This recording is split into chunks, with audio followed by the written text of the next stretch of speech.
नमस्कार, आपका सी news YouTube channel के नए और प्रेस वीडियो में आपका हार्दिक स्वागत है। पेंशनर्स केंद्रीय कर्मचारी राज्य सरकार के कर्मचारियों के लिए बहुत ही बड़ी गुड न्यूज आए है। जी हां, पेंशन नियमों में बदलाव सहित महंगाई भत्ता में बढ़ोतरी पर फैसला को लेकर खुशखबरी आई है। दोस्तों, इसी के साथ कुछ और भी बड़ी खबरें हैं जो आपको इस वीडियो में देखने को मिलेगी, तो बने रहे वीडियो के लास्ट तक और जानिए महत्वपूर्ण खबरों को सबसे पहले। इसलिए अगर आपने अभी तक भी इस वीडियो पर एक लाइक नहीं किया हो तो एक लाइक कर दीजिए, क्योंकि आपका एक लाइक ही हमारी मेहनत का फल होता है। वही चैनल को भी फ्री में सब्सक्राइब नहीं किया हो सब्सक्राइब कर लीजिए, ताकि आगे भी आपको कर्मचारी और पेंशनर से जुड़ी हर एक लेटेस्ट अपडेट फ्री में देखने को मिलती रहे। दोस्तों, कर्मचारी और पेंशनर से जुड़ी खबरों को जानने से पहले सभी देशवासियों के लिए बजट 2021 को लेकर खबर आई है, जो आप सभी देशवासियों को जानना बहुत ही जरूरी है। जी हां, आपको बता दें कि कल देश के प्रमुख अर्थशास्त्रियों से बातचीत करेंगे पीएम मोदी और बजट पर लेंगे सलाह। जी हां, आपको बता दें कि कोविड-19 महामारी के चलते कई मोर्चों पर अनिश्चितता के बीच प्रधानमंत्री नरेंद्र मोदी शुक्रवार को प्रमुख अर्थशास्त्रियों और विभिन्न क्षेत्रों के विशेषज्ञों से उन उपायों पर चर्चा करेंगे जिन्हें वृद्धि को बढ़ावा देने के लिए आगामी बजट में शामिल किया जा सकता है। बैठक का आयोजन सरकार के थिंक टैंक नीति आयोग की ओर से किया जा रहा है और इसमें नीति आयोग के उपाध्यक्ष राजीव कुमार और नीति आयोग के सीईओ अमिताभ कांत भी लेंगे। एक सरकारी अधिकारी ने नाम जाहिर न करने की शर्त पर बताया कि प्रधानमंत्री शुक्रवार को अगले बजट पर सलाह लेने के लिए अर्थशास्त्रियों से मिलेंगे। आरबीआई ने भारतीय अर्थव्यवस्था का 7.5% आकार घटने का लगाया है अनुमान। ये बैठक इसलिए भी महत्वपूर्ण है क्योंकि भारतीय रिजर्व बैंक के अनुमानों के अनुसार भारतीय अर्थव्यवस्था का आकार चालू वित्त वर्ष में 7.5% घट सकता है, जबकि अंतर्राष्ट्रीय मुद्रा कोष और विश्व बैंक का अनुमान है कि इसमें क्रम से 10.3% और 9.6% की कमी होगी। विनिर्माण क्षेत्र का प्रदर्शन रहा है बेहतर। जी हां, आपको बता दें कि बेहतर भारतीय अर्थव्यवस्था में चालू वित्त वर्ष की सितंबर तिमाही के दौरान उम्मीद से अधिक तेजी से भरपाई हुई है। इस दौरान विनिर्माण क्षेत्र का प्रदर्शन बेहतर रहा है।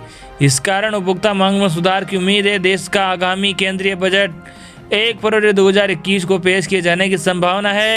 वही अगली बड़ी खबर, नए साल पर केंद्र सरकार के कर्मचारियों के लिए बड़ी घोषणा, पेंशन नियमों में सुधार। जी हां, आपको बता दें कि केंद्र सरकार ने कर्मचारियों को नए साल में एक बड़ी राहत दी है। वर्ष 2021 में केंद्र सरकार के कर्मचारियों और पेंशनरों के लिए महंगाई भत्ते में भारी सौगात लाने की संभावना है। नए आदेश के तहत पेंशन के नियमों में संशोधन किया गया है, जिसका देश के लाखों कर्मचारियों को लाभ होगा। 7वीं सीपीसी के तहत केंद्र सरकार ने कथित तौर पर अपने सभी कर्मचारियों को विकलांगता मुआवजा देने का फैसला किया है। जो लोग ड्यूटी की लाइन में अक्षम हो जाते हैं लेकिन फिर भी सेवा में बने रहते हैं, वे योजना का लाभ पाने के पात्र होंगे। 1 जनवरी को केंद्रीय मंत्री जितेंद्र सिंह ने कहा था कि इस बदलाव से केंद्रीय रिजर्व पुलिस बल, केंद्रीय औद्योगिक सुरक्षा बल, सीमा सुरक्षा बल सहित युवा केंद्रीय सशस्त्र पुलिस बल के जवानों को बड़ी राहत मिलेगी। केंद्रीय सिविल सेवा सीसीएस और ईओपी नियमों के तहत विकलांगता लाभ के लिए पहले के प्रावधान ने उन कर्मचारियों को मुआवजा नहीं दिया था जो 1 जनवरी 2004 को नियुक्त हुए थे और राष्ट्रीय पेंशन प्रणाली के तहत कवर किए गए थे। कार्मिक मंत्रालय में पेंशन विभाग द्वारा नया आदेश जारी किए जाने के बाद अब एनपीएस के तहत आने वाले सरकारी कर्मचारियों को असाधारण पेंशन के नियम 9 के तहत लाभ मिलेगा। इस कदम से सीआरपीएफ, बीएसएफ, सीआईएसएफ जैसे जवानों को, विशेष रूप से युवा केंद्रीय सशस्त्र पुलिस बल के जवानों को बहुत राहत मिलेगी, क्योंकि आमतौर पर कर्तव्य के प्रदर्शन में विकलांगता के कारण उनके मामले में रिपोर्ट की जाती है। ये नया आदेश सेवा नियमों में एक विसंगति को दूर करेगा और कर्मचारियों द्वारा सामना की जाने वाली कठिनाइयों को देखते हुए, क्योंकि केंद्रीय सिविल सेवा नियमों के तहत विकलांगता लाभों के पहले प्रावधान ने उन लोगों को ऐसा मुआवजा प्रदान नहीं किया था। सरकारी कर्मचारी जिन्हें 1 जनवरी 2004 को या उसके बाद नियुक्त किया गया था और राष्ट्रीय पेंशन प्रणाली के तहत कवर किया गया था। हालांकि कार्मिक मंत्रालय में पेंशन विभाग द्वारा जारी किए गए नए आदेश के साथ एनपीएस के तहत आने वाले कर्मचारियों को भी असाधारण पेंशन के नियम 9 के तहत लाभ मिलेगा। सरकार के 2009 के एक आदेश ने उन सरकारी कर्मचारियों को इस तरह का मुआवजा नहीं दिया था जो कार्मिक मंत्रालय द्वारा जारी एक बयान के अनुसार 1 जनवरी 2004 को या उसके बाद नियुक्त किए गए थे और राष्ट्रीय पेंशन प्रणाली एनपीएस के तहत कवर किए गए थे। इस नए कदम से सीआरपीएफ, बीएसएफ, सीआईएसएफ आदि के केंद्रीय सशस्त्र पुलिस बल के जवानों को बड़ी राहत मिलेगी, क्योंकि कर्तव्यों के प्रदर्शन में विकलांगता आमतौर पर उनके मामले में बताई जाती है। वही आपको बता दें कि राज्य सरकार के मंत्री सिंह ने कहा, ये उल्लेख करने के लिए यह नया आदेश सेवा नियमों में एक विसंगति को दूर करेगा, कर्मचारियों के सामने आने वाली कठिनाइयों को दूर करेगा। मोदी सरकार नियमों को आसान बनाने और भेदभावपूर्ण धाराएं हटाने के लिए सभी प्रयास कर रही है। इस नियम के अनुसार यदि कोई सरकारी कर्मचारी अपने कर्तव्यों का पालन करते हुए अक्षम हो जाता है और इस विकलांगता को सरकारी सेवा के लिए जिम्मेदार ठहराया जाता है, तो उस स्थिति में यदि उसे अभी भी विकलांगता के बावजूद सेवा में बनाए रखा जाए तो उसे एक मुफ्त मुआवजा दिया जाएगा। बयान में कहा गया है कि समय समय पर कम्यूटेशन टेबल के संदर्भ में विकलांगता तत्वों के पूंजीकृत मूल्य पर पहुंचने से। वही अगली बड़ी खबर, अब बढ़ेगी सैलरी, केंद्रीय कर्मचारियों व पेंशनर्स को जल्द मिल सकता है डीए का तोहफा। जी हाँ, नया साल 2021 केंद्रीय कर्मचारियों के लिए खुशखबरी लेकर आ सकता है।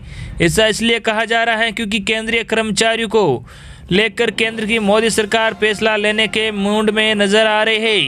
कैबिनेट की बैठक में मोदी सरकार डीए को फैसला ले सकती है। यदि ऐसा होता है तो केंद्रीय कर्मचारियों की सैलरी में इजाफा होगा, जिसका लाभ 50 लाख केंद्रीय कर्मचारियों को पहुंचेगा। साथ ही इससे लाखों पेंशन भोगियों को भी फायदा होगा। बढ़ोतरी स्वास्थ्य आयोग की सिफारिशों के आधार पर ही मोदी सरकार करेगी।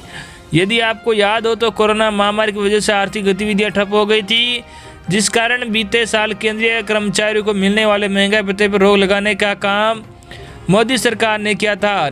वही आपको बता दें कि सरकार केंद्रीय कर्मचारी पेंशनों को महंगाई भत्ता 21% के हिसाब से देती है, लेकिन वर्तमान में इस तरह फीसदी उन्हें मिलता है। केंद्र की मोदी सरकार ने यह व्यवस्था जून 2021 तक के लिए लागू करने का काम किया है। खबरों की माने तो जून 2021 के बाद सरकार महंगाई भत्ते पर राहत देने का काम कर सकती है। ऐसा भी कहा जा रहा है कि मोदी सरकार इससे पहले भी कुछ निर्णय ले सकती है। यदि ऐसा होता है तो वेतन और पेंशन दोनों बढ़कर कर्मचारियों को मिलेंगे। वे आपको बता दें कि केंद्र सरकार 1 जनवरी और 1 जुलाई को महंगाई भत्ता में बढ़ोतरी करती है, जिसका लाभ केंद्रीय कर्मचारियों को होता है। मीडिया रिपोर्ट के अनुसार सैलरी बढ़ाने को लेकर फैसला केंद्र सरकार अपनी अगली बैठक में ले सकती है, इसलिए दिया जाता है महंगाई भत्ता। जी हाँ, महंगाई भत्ता बढ़ाने के पीछे की बात हम आपको बताते हैं। दरअसल सरकार का दिन काम करने वाले कर्मचारियों के जीवन स्तर पर कोई प्रतिकूल असर न पड़े, इसलिए सरकार निश्चित अवधि पर डीए का भुगतान करने का काम करती है। गौरतलब है कि अभी तक जारी ट्रेंड के अनुसार केंद्र सरकार 1 जनवरी और 1 जुलाई को महंगाई भत्ते में बढ़ोतरी करती है। ये इंतजाम सातवां आयोग के तहत लागू किया जाता है।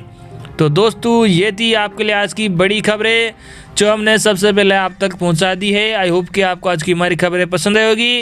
इस वीडियो पर ज़्यादा से ज़्यादा लाइक और इस वीडियो को ज़्यादा से ज़्यादा अपने दोस्तों तक शेयर भी करें। धन्यवाद।